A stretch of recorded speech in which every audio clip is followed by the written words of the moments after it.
Before 2018 is finished, more than 7.7 billion human beings will be sharing this earth. Consequently, of the additional 2.4 billion people projected to be added to the global population between 2015 and 2050, 1.3 billion will be added in Africa. Between the same period of time, the populations of 28 African countries are projected to more than double, and by 2100, 10 African countries are projected to increase by at least fivefold. Despite this huge population growth in Africa, the continent still has the highest unmet need to family planning, estimated at 70%. The numbers are mind-boggling. Nearly 1 out of every 5 girls among the 1 million adolescents and young people aged between 15 to 24 in Nairobi County, the capital city of Kenya, have begun childbearing or are pregnant with the first child. Nairobi County alone, the entire population is about 4.9. But now, going to the adolescent population alone is about 1 million. So that 1 million, compare 2,000 with 1 million, within 3 months, we've recorded that 2,000 cases or more. That's alarming. What if it is 6 months? What if it is a whole year? George Ogola, the National Advocacy Coordinator for Mamaye Program, a non-governmental organization that focuses on generating evidence and providing data for decision-making, argues that family planning could just be the way to go. It's not just giving the injection or giving the commodity. It all starts from information. You make an informed decision. So giving information, right information about family planning and the socio-economic benefits of family planning is very much important. Mercy Mudhoni, a 20-year-old mother of a 2-year-old boy, found herself in this situation that affects about 16 million each year, according to the United Nations Population Fund. Lack of proper sex and relationship education and increased access to contraception for young girls is to be blamed.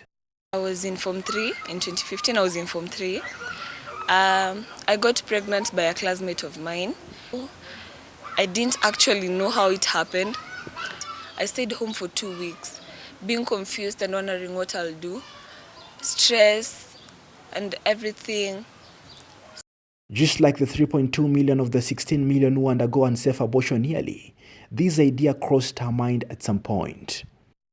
At the same time thinking, hey, I can't keep this pregnancy. What about school? What about my dreams? What am I going to tell my mom? She'll be so disappointed. So I was just confused. I didn't know what to do. Kabisa. Adolescent pregnancy is a health issue.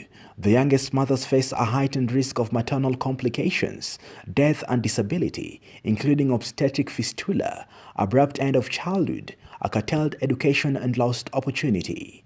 It is also an issue of human rights.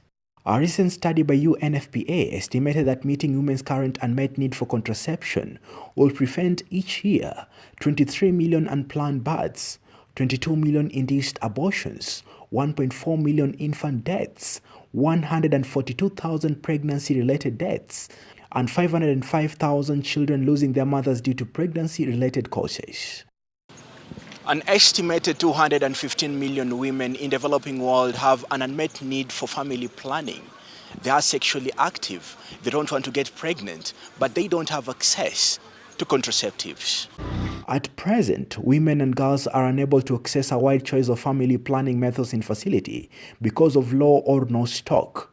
40% of all family planning methods were below the minimum stock required across Nairobi County. Where all methods of family planning are available, so that when a client goes to a facility, is able to get that method that she came for from home, not a method that she finds that this is what we have. Policymakers, leaders, donors, and contraceptive advocates from around the world have promoted family planning on the basis of women and young girls for a very long time. So if we take good care of the health of the mother and take good care of the health of the child, we will be able to take good care of the health of the whole society. Is it time that men are also included in family planning? Pastor Ben Mutuku is the chairman of Male Champions for Family Planning in Kenya, which now boasts of over 6,000 men from a paltry 30 member a few years back. Male champion is a person who can support the spouse or the wife to know more about family planning. Kwa sababu tuliona wanaume wamechukua family planning ni kama issues ya wanawake. Yet wanaume, they are the cause of the kumultiply watoto katika nyumba. Myths and misconceptions play a very huge role in family planning, especially in Africa.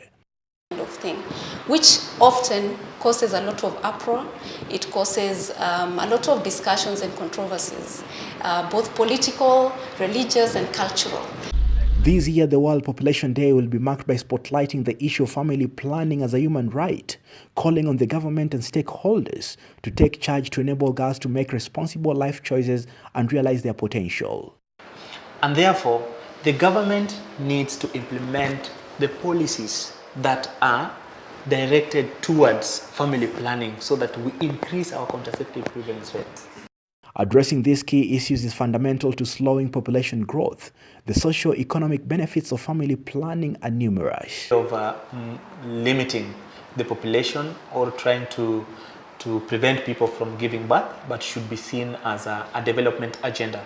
Countries that have achieved the greatest reduction in teenage pregnancy have followed this strategy effectively. There is no question that access to better quality reproductive health care is desperately needed, and that men and women alike should be empowered so that the population can be controlled. Onyango, reporting for KUTV on Talk Health, Nairobi.